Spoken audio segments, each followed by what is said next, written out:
الحمدللہ آج 28 جنوری 2018 کو سنڈے کے دن قرآن کلاس نمبر 283 میں ہم انشاءاللہ تعالی سورہ الصافات شروع کرنے جا رہے ہیں۔ قرآن حکیم میں اس سورت کا نمبر ہے 37 اور پارہ نمبر 23 میں یہ مکی صورتوں میں سے ایک صورت ہے، اور مکی صورتیں جتنی بھی ہیں ان کا ایک خاص اسلوب ہے، اس میں عقیدہ توحید کے اوپر ایمفسائز کیا جاتا ہے اور عقیدہ آخرت کے اوپر۔ اور اس صورت کے اندر بھی آپ دیکھیں گے جو مرکزی ٹاپک ہے وہ ایمان بالآخرہ سے ریلیٹڈ ہے، کیونکہ آخرت پر جب تک ایمان کسی کا مضبوط نہ ہو اور اس کو یہ یقین نہ ہو کہ میں نے مر کے دوبارہ سے زندہ ہو کر اللہ کی بارگاہ میں پیش ہونا ہے، اس وقت تک اس کا قبلہ درست نہیں ہوتا۔ اس لیے اس صورت کے اندر سب سے زیادہ جو ایمفسائز کیا جا رہا ہے وہ ایمان بالآخرہ کے اوپر، اور اس کے بعد پھر انبیاء کرام علیہم السلام کا بھی ذکر خیر آئے گا، جنہوں نے اپنی زندگیاں اللہ کے لیے وقف کی۔ سیدنا نوح علی نبینا علیہ الصلاۃ والسلام، سیدنا موسیٰ علی نبینا علیہ الصلاۃ والسلام، سیدنا یونس علی نبینا علیہ الصلاۃ والسلام، اور پیغمبروں کا ذکر بھی آئے گا۔ اور اللہ تعالیٰ نے ہر پیغمبر کے اوپر پھر سلامتی بھیجی ہے، اور اس صورت کی جو کنکلوژن ہے وہ اس مشہور آیت کے اوپر ہوتی ہے، 3 آیات۔ اعوذ باللہ من الشیطان الرجیم، سبحان ربک رب العزت عما یصفون وسلام علی المرسلین والحمد للہ رب العالمین۔ پاک ہے میرا رب ہر اس چیز کی برائی سے جو لوگ اس کی طرف منسوب کرتے ہیں، اور سلامتی ہو تمام پیغمبروں پر، اور تمام تعریفیں اللہ ہی کے لیے ہیں۔ تو اس میں آخری جو آیت ہے وَسَلَامٌ عَلَى الْمُرْسَلِينَ، تمام پیغمبروں پر اللہ تعالیٰ نے کمبائنڈ سلام بھیجا ہے،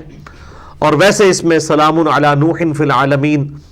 سلام علی موسیٰ و ہارون، یہ ساری آیات اس کے اندر آئیں گی۔ اللہ کا نام لے کر شروع کرتے ہیں۔ نکال لیں، آپ بھی قرآن پاک کھول لیں سامنے، سورہ الصافات پارہ نمبر 23۔ یہ قرآن پاک سامنے اس لیے کھولا جاتا ہے تاکہ آپ اٹینشن بھی رہے، آپ کی ادھر ادھر توجہ ڈائیورٹ نہ ہو، اور قرآن حکیم سامنے ہوگا تو اس کو ظاہر ہے قرآن کو تو دیکھنا بھی عبادت ہے، اور اس طریقے سے سامنے ہوگا تو کنسنٹریشن انسان کی لوز نہیں ہوتی۔ سورہ الصافات سورت نمبر 37 پارہ نمبر 23۔ اعوذ باللہ من الشیطان الرجیم، بسم اللہ الرحمن الرحیم۔ والصافات صفا، اور قسم ہے ان کی جو ہاتھ باندھ کر یا پر باندھ کر کھڑے ہیں یا کھڑے ہوتے ہیں، فالزاجرات زجرا، اور ان کی بھی قسم ہے کہ جو خوب جھڑک کر ہانکتے ہیں، والتالیات ذکرا، اور قرآن کی تلاوت کرنے والوں کی بھی قسم۔ یہ اللہ تعالیٰ نے 3 قسمیں یاد فرمائی ہیں۔ قسم اور منت، اس کی کفارے کے اعتبار سے اس کے کیا شرعی احکام ہیں، غیر اللہ کی قسم کھانے کے بارے میں کیا شرعی حکم ہے، اللہ تعالیٰ نے جو قرآن حکیم میں غیر اللہ کی قسمیں یاد فرمائی ہیں ان کے پیچھے کیا حکمت ہے، عام انسان کے لیے غیر اللہ کی قسم کھانے کا کیا شرعی حکم ہے۔ یہ ایک بڑا ڈیٹیل ٹاپک ہے، میں اس پہ آلریڈی ایک لیکچر ریکارڈ کروا چکا ہوں، مسئلہ نمبر 68 کے نام سے، قسم اور منت کے کفارے سے ریلیٹڈ۔ آج میں اس ڈیٹیل میں نہیں جاؤں گا۔ بہرحال یہاں پہ 3 قسمیں اللہ تعالیٰ نے یاد فرمائی ہیں۔ ایک قسم تو یہ ہے کہ جو اللہ کے حضور پر باندھ کر یا ہاتھ باندھ کر کھڑے ہونے والے فرشتے ہیں عاجزی کے ساتھ، اور وہ فرشتے بھی جو کہ جھڑک کر چلاتے ہیں، یعنی ہواؤں کو چلانے والے فرشتے، بادلوں کو ہانکنے والے فرشتے، اللہ کے حکم سے جہاں پر بارش برسانی ہوتی ہے وہ بارش برساتے ہیں، ان کا ذکر ہے۔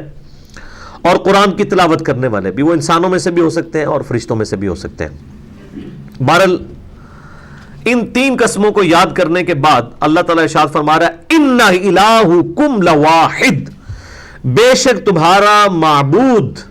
ضرور بالضرور ایک ہے، اکیلا ہے، یکتا ہے، واحد ہے۔ رب السماوات والارض، اور وہ ہے پالنے والا پیدا کرنے والا مالک آسمانوں کا بھی اور زمین کا بھی، وما بینہما، اور جو کچھ ان کے درمیان ہے۔ قرآن حکیم کی ٹرم میں جب بھی یہ بات آئے گی نا، السماوات والارض وما بینہما، تو اس سے مراد پوری کائنات ہوتی ہے، یعنی آسمان اور زمین اور جو کچھ ان کے درمیان ہے۔ زمین کو اللہ تعالیٰ نے ظاہر ایک میریکل پلانٹ بنایا ہے، یعنی اللہ تعالیٰ کی جو قدرت کا شاہکار اگر کوئی سیارہ ہے تو وہ یہ زمین ہے، جہاں پر لائف اللہ تعالیٰ نے آباد کی ہوئی ہے، اور بڑی غیر معمولی، یعنی 20 لاکھ سے زیادہ سپیشیز جو ہے اس روئے ارض کے اوپر حیوانات اور نباتات کی ابھی تک ڈسکور ہو چکی ہیں، 20 لاکھ سپیشیز، پھر ہر سپیشیز کی تعداد آگے اربوں خربوں میں ہے۔ تو یہ میریکل پلانٹ ہے ان دس یونیورس، تو اس لیے اس کا ذکر خصوصیت کے ساتھ ہوتا ہے۔ آسمانوں اور زمین اور جو کچھ ان کے درمیان ہے، ان تمام کا مالک اللہ ہے، یعنی پوری کائنات کا۔ وَرَبُّ الْمَشَارِقِ، اور وہی تمام مشرقوں کا رب ہے۔ مشرقین ہوتا تو ہوتا دو مشرق، مشارق عربی میں چونکہ یہ جمع کا صیغہ ہے، اور عربی میں جو جمع کا صیغہ ہے وہ 3 سے شروع ہوتا ہے۔ واحد ہوتا ہے تثنیہ، 2 کو کہتے ہیں، رب المشرقین والمغربین، یا رب المشرقین والمغربین، رب المشرقین و رب المغربین، اس طرح کے جو بھی الفاظ استعمال ہوں گے وہ المغربین یا المشرقین، اس سے مراد 2 مشرق اور 2 مغرب۔ اور اس کے اوپر میرا ایک کلپ بھی چڑھا ہوا ہے کہ قرآن حکیم جو یہ بات کرتا ہے کبھی 1 مشرق اور 1 مغرب کی، کبھی 2 مشرقوں اور 2 مغربوں کی، اور کبھی جمع کے صیغے میں۔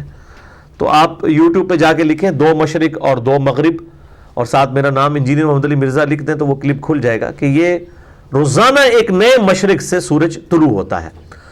اور یہ 365 مشرقیں تو پورے سال کے اندر بن جاتی ہیں، اور 365 مغربیں، کیونکہ آہستہ آہستہ ٹلٹ ہوتا ہے نا سورج، سردیوں میں اور گرمیوں میں اس کی اورینٹیشن ڈیفرنٹ ہوتی ہے، اس لیے آپ دیکھتے ہیں کہ سردیوں میں دن چھوٹا ہوتا ہے اور گرمیوں میں دن بڑا ہوتا ہے، کیونکہ وہ بہت زیادہ ہو جاتا ہے۔ یہ افق کے ساتھ ہی یوں سردیوں میں مشرق سے سورج نکل کے مغرب تک چلا جاتا ہے، جبکہ گرمیوں میں یوں نکل کے، لیکن ہر روز ایک نئی اورینٹیشن سے سورج نکلتا ہے اور گریجولی وہ شفٹ ہوتا ہے، تو 365 مشرق اور 365 مغرب پورے سال کے اندر بن جاتے ہیں۔